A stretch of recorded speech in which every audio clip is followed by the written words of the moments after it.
E se a Bíblia que conhecemos hoje não fosse apenas descoberta, mas escolhida?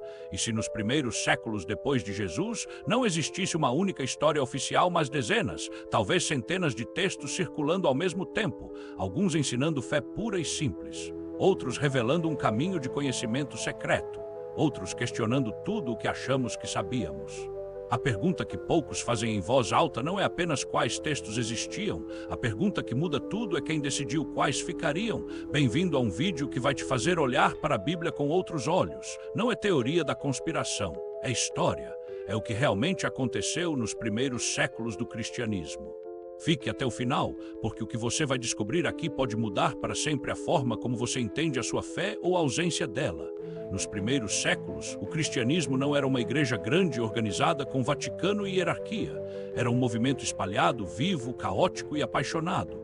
Cada comunidade, cada vila, cada cidade tinha sua própria versão da história de Jesus. Não existia uma Bíblia pronta. Existiam textos, muitos textos. Alguns eram cópias de cartas de apóstolos, outros eram evangelhos completos escritos por discípulos diretos ou por pessoas que ouviram daqueles discípulos. Havia relatos de milagres, ensinamentos secretos, visões, diálogos profundos entre Jesus e seus seguidores. Alguns textos falavam de fé, acredite e serás salvo. Outros falavam de conhecimento, conheça a verdade e a verdade vos libertará, mas de um jeito que ia muito além do que as igrejas de hoje ensinam. E havia ainda aqueles que questionavam tudo: o papel de Maria, o significado da cruz, o que realmente aconteceu na ressurreição. Imagine comunidades inteiras lendo o Evangelho de Tomé. Não é o Tomé que está na Bíblia que você conhece, é outro.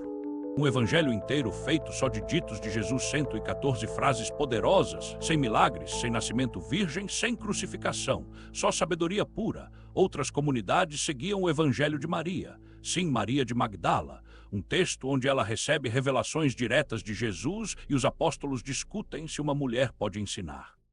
E havia textos hoje perdidos para sempre, manuscritos que desapareceram, foram queimados ou simplesmente não sobreviveram ao tempo. Cada grupo tinha seu próprio líder carismático, seus próprios rituais, suas próprias interpretações. Não existia o cristianismo, existiam cristianismos, no plural, mas com o tempo surgiu o problema: diversidade demais, interpretações demais.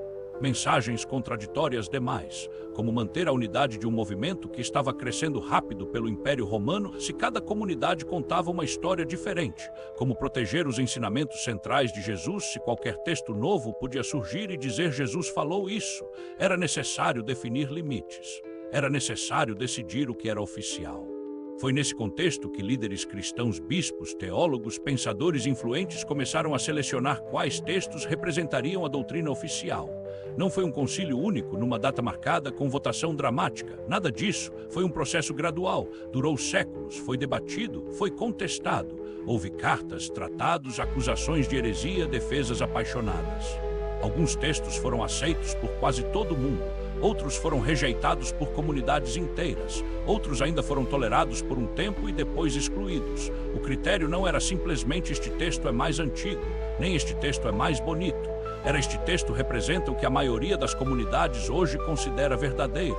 Este texto pode unir as igrejas ou vai dividir ainda mais. Este texto se encaixa na tradição que estamos construindo. E ao final, depois de gerações de discussão, nasceu o que hoje chamamos de cânon, o Novo Testamento como o conhecemos, 4 evangelhos oficiais, Atos dos Apóstolos, cartas de Paulo, Apocalipse, tudo mais ficou de fora, o Evangelho de Tomé de fora, o Evangelho de Maria de fora, textos que falavam de um Jesus mais místico, mais gnóstico, mais questionador de fora, não porque fossem falsos. Não porque fossem ruins, mas porque foram escolhidos para não entrar. Pense nisso por um segundo. A Bíblia que você tem na sua estante, que é lida em igrejas no mundo inteiro, não é apenas uma coleção de textos que sobreviveram. É uma seleção, uma escolha feita por líderes humanos em contextos humanos com problemas humanos. Isso não diminui o valor dela, pelo contrário. Mostra que o cristianismo sempre foi vivo, sempre foi debate, sempre foi gente real tentando entender o divino. E os textos que ficaram de fora, eles não desapareceram completamente. Alguns foram descobertos séculos depois. Nag Hammadi, os manuscritos do Mar Morto, fragmentos antigos. Eles nos mostram que havia outras vozes, outras formas de ver Jesus. Hoje, quando abrimos a Bíblia, estamos lendo uma versão que passou por um filtro necessário na época para dar unidade ao movimento. mas um filtro que também deixou de fora riquezas espirituais incríveis. O Evangelho de Tomé nos convida a buscar o reino dentro de nós. O Evangelho de Maria nos mostra uma liderança feminina forte e visionária. Textos perdidos falavam de um Jesus que ria, que dançava, que ensinava através de enigmas. Não é sobre dizer que a Bíblia está errada, é sobre entender que ela é resultado de uma escolha. E que por trás dessa escolha havia dezenas de outras vozes que também amavam Jesus. Então, a próxima vez que alguém te disser a Bíblia diz, você pode responder com calma assim, mas qual Bíblia? A que foi descoberta ou a que foi escolhida? Essa escolha moldou 2000 anos de história. Moldou impérios, guerras, arte, música, ética, leis. Moldou a forma como bilhões de pessoas hoje entendem Deus. E ainda assim aqueles textos deixados de fora continuam sussurrando, continuam nos convidando a olhar além do cânon, a questionar, a buscar, a conhecer. O cristianismo que chegou até nós não é o único possível, é o que foi escolhido. E isso, meus amigos, é o que torna a história ainda mais fascinante. Se você gostou desse mergulho profundo na origem da Bíblia, curta esse vídeo agora. Comenta aqui embaixo.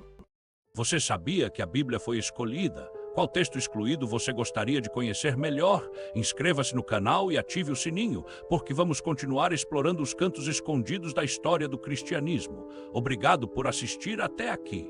Que a busca pela verdade continue acesa no seu coração.